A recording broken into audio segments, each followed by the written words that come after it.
menanam kecambah. Dimasukkan di air, ambil gelas, kacang hijau, pinter, air dan keras, pinter.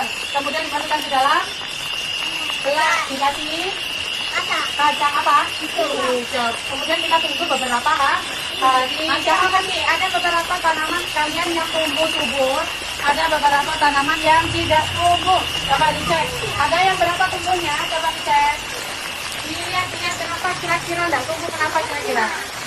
Kenapa ada yang dimakan semut? Apalagi? Ada yang airnya kurang, apa lagi? Terlalu mepet. Terlalu mepet apanya? Tapi tidak boleh ditaruh di dalam ruangan.